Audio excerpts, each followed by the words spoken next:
This trial didn't just take a life, it destroyed livelihoods, it fractured families. And yesterday we heard inside the courtroom, we heard from a man who says his entire life changed because of an arrest, not a conviction, an arrest.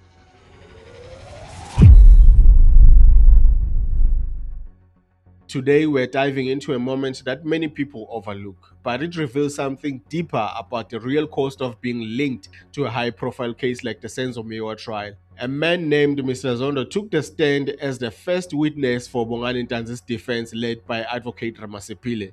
And what he told the court wasn't just testimony, it was a warning. Picture this: you go to work like a normal day, you have a routine, you have responsibilities, you have a future that, at least for now, makes sense. Then suddenly, boom, you disappear. Taken, no explanation to your family, no communication with your employer, no control of what happens next. That's what Mr. Zondo told the court happened to him. Oh, emva kwawo amabhizinisi esifike lapha lejele engifake kulo base bethi uNtanzi baxoxela ukuthi babulala Senzo Meyiwa. Okay. After I was placed in the prison where they took me, they then asked me about if Ntanzi did tell me that they have killed Senzo Meyiwa. This questioning regarding or in relation to Mr. Ntanzi, when did it happen? Did it happen on the same day you were held in custody in Yeoville, or did it happen at some other time? Manje ke lo mbuzo wona lo ke malana ke noNtanzi ke ubuzwe ngalenkathi useYoville noma ke kwenye indawo.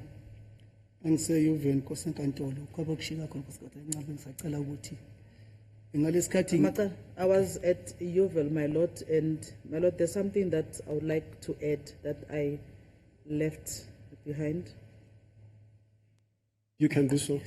Kasenkantolo ngesikhathi ngade ngibhala ngenqa izithupha iphepha leli ngalifaka ephakethini engqondweni yami ngangitshela ukuthi iphepha le list yempahla zami.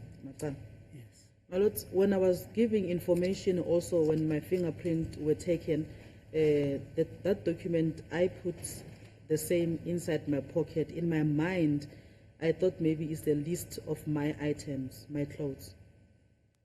That is the document you received upon your incarceration at the Yeoville SAPS on the day you arrived. Ukhuluma ngale phepha lelo wathola lapha eYoville police station ngalo suku lelo wafika ngalo. Yebo Nkosi enkantolo. Yes, my lord. My lord, I see it's the stroke of 1 p.m. Yeah. May we then take the He long says agenda? he wants to explain something. So sorry, my lord. Nkosi enkantolo ufuna ukuthi understand la uma sengingaphakathi abafuthi ngabaficayo bathi awumfowethu uzosijoyina nami ngathula bathi awuthi sibone iphepha abebheka iphepha anje ngibonanga mithi ibhalwe ibhalwe ukuthi murder for Senzo Meyiwa. My lord, when I was inside, my brothers that I found inside said to me, "Oh, you are here to join us. Let us see a document." Then when I removed that document, because I did not check the document before, when I took out the document to show it was written murder of Senzo Meyiwa. And when you say your brothers that you found inside at Yeoville, are you referring to prison officers, SAPS members or other inmates in the cells? Manje ke mawuthi abafowenu abathufica phakathi ukhuluma ngamaphoyisa noma ke abantu abasebenza lapha ke ejele noma ke abantu ababoshiwe, Abantu ababoshiwe Nkosi. inmates. According to his testimony, when he was arrested, his family didn't even know where he was. Think about that. No call, no phone call, no official update, no clarity, just silence. His loved ones were left in the dark trying to figure out what happened, trying to find him. This is the part many people don't always talk about, the ripple effect. Because when one person is taken, it's never just one person who suffers. But it didn't stop there.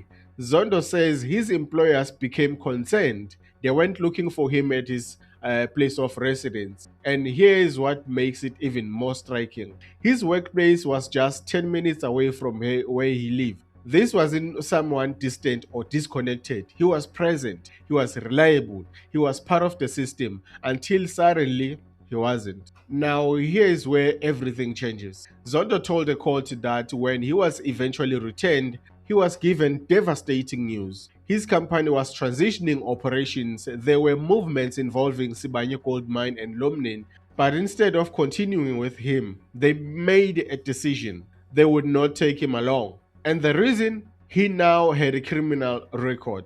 Let's be clear here. At that point, we are not talking about a conviction. We are talking about the label, the association, the perception. And in that moment, everything changed. No second chance, no internal investigation into the side of his story. Let's wait and see what the court decides. Just you can't continue. That's how he lost his job, like that, just like that. Zondo told the court he had to start over, apply for a new job, rebuild his life from scratch. And let's be honest, that's not easy, especially when there is a cloud hanging over your name. Because in the real world, people don't always wait for the truth. They react to what they hear, just like what happened to Kansai. This testimony raises serious questions not just about this case, but about the system itself. What happens to people who are caught in the middle? What happens when your name is linked to something this big? Because even if you are never convicted, even if the truth eventually comes out, some damage is already done. Reputation, income, stability, all gone. And the question we should be asking is that justice? Or is that collateral damage? This trial has been going on for years, and while the focus is often on the accused and the legal battle, moments like this reminds us that there are many lives being affected, some directly, some indirectly. And each story, like Mr. Zondo's, adds another layer to this complex case. So now I want to hear from you. Do you think it was fair for him to lose his job based on a criminal record alone? Or should his employers wait for the courts to decide? Drop your thoughts in the comment section. Let's talk about it. If you found this breakdown valuable, don't forget to like, subscribe, and turn on notifications, because here on the Hot Seat SA, we don't just report the story, we break it down. Because sometimes the real impact of a trial isn't just what happens in court, it's what happens outside of it. This is the Hot Seat SA.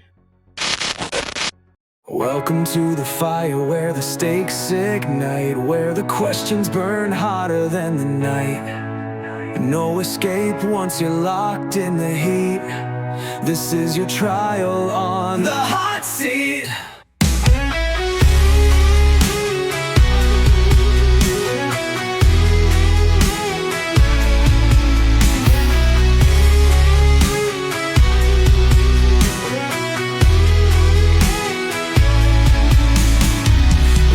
To the fire where the stakes ignite, where the questions burn hotter than the night.